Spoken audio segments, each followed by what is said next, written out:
for the desperate. He said in every major town or city, people commit suicide every day. Every day. Because nobody has come to make them feel that touch of God's love, which is the real ministry. Never you think that what you do behind the pulpit is the ministry. That is no ministry. Stop elevating the pulpit over the ministry. Stop elevating the tool, the instrument, over the purpose. Wow. So dressing well, preaching good message, even preaching is a tool. Even teaching is a tool. Pulpit is a tool. Dressing, all those things are just tools. That is not ministry at all. You could still do all those things and not do ministry. That's the lesson God was trying to teach. With the story of the Good Samaritan. The Levite, he was running to go and sing in church and pass by ministry. Never recognized ministry. Because he thought what he was doing in church, it has to be church to be ministry. Wow. It means that he left ministry in the street and went for religion. Then the priest also passed by ministry opportunity and missed it. We didn't know that ministry is really touching. And those singing they are doing and the teaching they are doing, it is to use it to touch, not just to use it preaching because that is what is done in church. No. If preaching doesn't touch people with God's love, and preaching and teaching, you've not done ministry. It's making sure that God touches through any means. Your hand, your smile, your words. So I went to look for the lady. I found her. I began to beg her to take me to where all other alcoholics are. All other drug addicts. It became my ministry. I began to go twice a week with her to look for those people. I, a black man, she, a white lady, we started going to look for them. Pray. She will give her testimony. I will pray. We will just love on these people. And that was the beginning of my explosion. In the next 1 year, after 4 years of not one single soul, several months of just 7 people, in the next 1 year we had 1,000. Touching people with God. Not my revelation did it. Not my miracles did it. Not my firing preachers did it. Touching ordinary people with God's hands of love. And he told me that time, if I could trust you with those people you are despising, the outcast, the poor and the dejected, the alcoholics and drug addicts, if I could touch you with those, if I could trust you with those down and out, a time is coming when I will trust you also with those we are waiting for, the strong and the mighty of the society. And over the years, that's what has happened. That's a revolution. That is a revolution. And I, by the grace of God, met Pastor Natasha. Yeah, that's the lady. And apparently, you started the first drug rehabilitation center from her apartment. So, and I know you have so many all over the place. Yes. How did this start? What happened? That lady that I despised and said, God would never build a mega church through this kind of alcoholic. God is a God of irony. He will use the unwise things of this world to confound the wise. So that lady is my biggest success in ministry till today. Because that lady went ahead to be faithful to me, stood strong by my side. And she herself was pastoring a church of 3,000 people in Kyiv, the biggest church pastored by a woman in Europe. 3,000 people just to her, one of our daughter churches here in Kyiv. And through her, we have been able to minister to over 10,000. Actually, those are the people who became church members. But we have been able to minister to 45,000 former drug and alcohol addicts. She had become the most fruitful branch of the Embassy of God. She has become the most successful person in the Embassy of God. In fact, she has become one of the major apostles of this movement. Never you despise anything. The stone that the builder has rejected become the cornerstone. But then you were explaining to me that when you had, take a drug addict, get the person in the church, clean them up, disciple them. Their lives transformed. They now look well and dress up well. They go visit their family. Yes, that's what happened. Because when we started going to pray for these people, at first there were no results. They were getting set. We were getting them set free right there, but they will not come to church. We will get them set free. They will not come to church. Then God told me that I needed to purify your motives. If your motive is just to have members, you will not have them. Your motive must be to love on people like I will love them. Even if they will not come to you. Even if you will never see them as members, just keep on loving on them. And before, I was looking for normal people, but because I was thinking, how will we rent the hall? How will we have instruments? How will we do this?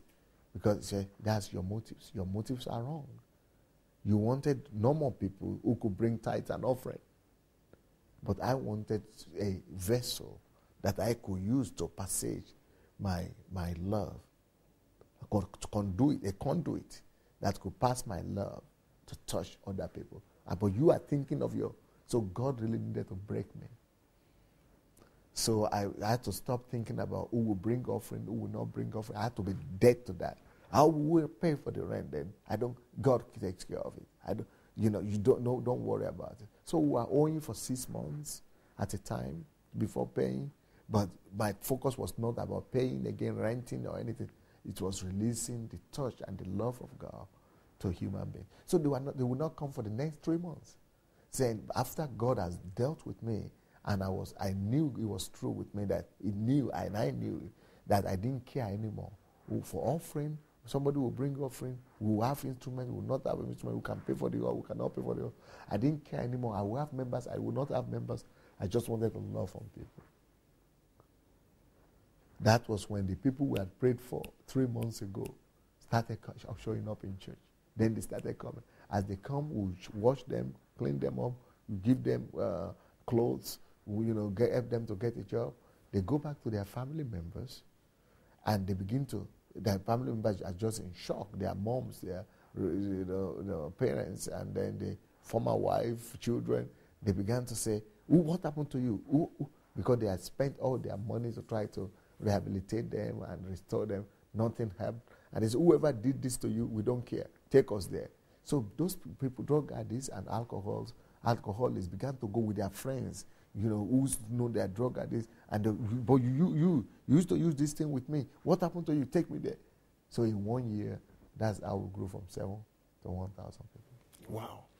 But then on the other hand, one is suspicious of your motive, and also being a black person, you go in there to help when their own people are not even helping. Up to now, they are still suspecting. Now we have so much influence in this country that it's even becoming a threat. They are suspecting the motives because they are thinking the mentality in Europe generally and in this country is that you cannot just do anything for nothing. God bless you, sir. You know what? I want to thank you so much for watching this wonderful program. And I hope and pray it has blessed you, just as it has blessed me as well. And I pray that you will learn from what Pastor Sunday has just shared and implement the ideas in your ministry and see the glory of God. Like he said, diamond, you struggle to get hold of it. But when you work so hard. But finally, when you get it, it's very crucial. It's very important and very expensive. God bless you as you receive this in your spirit and you continue to thirst after the things of the kingdom. God bless you. And we'll be back your way soon with a lot more interview. This is not the end of it. It's actually the beginning of a lot more information that will transform your life and transform your ministry. Thank you so much for watching. Bye for now. Pastor Sunday Adelaja, the pastor of the largest church in Europe, the Embassy of God, is initiating a move of God in this nation called the History Makers Bible School. The History Makers Bible School takes place only on one Saturday every month to equip you for the next level.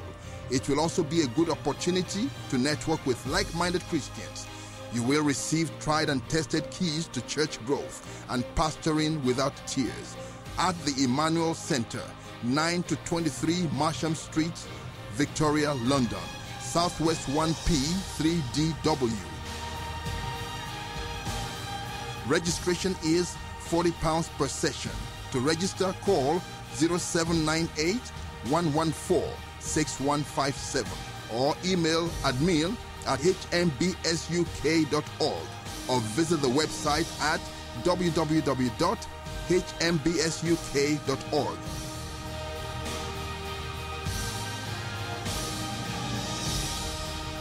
Whatever you do, don't miss this move of God.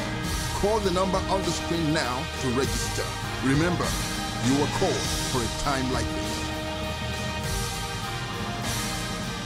Hello, everybody. I'm here to offer you a wonderful opportunity that people have been asking me about wherever I go. People are asking me, how can we see the same move of God in our country as is happening in the Ukraine? Will you come and do a conference? Will you come and preach in our church? And the invitations are just too many. So that's why I've decided to start a Bible school in every country. So right now we have started one in America, we've started one in France, we've started one in Holland, we've started one in Germany. Now it's time for England.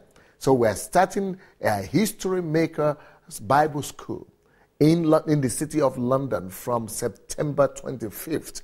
So I'm inviting everybody that wants to be a part of this great move of God that God is pouring all over Europe, that you should come and be a part of this Bible school. It's just a weekend Bible school, 1 weekend a month. So you don't need to leave your job, you don't need to leave your family, you don't need to leave your church, just 1 Saturday in a month. You can do that.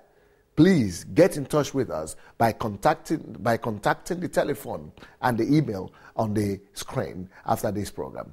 God bless you and welcome to History Makers Bible School.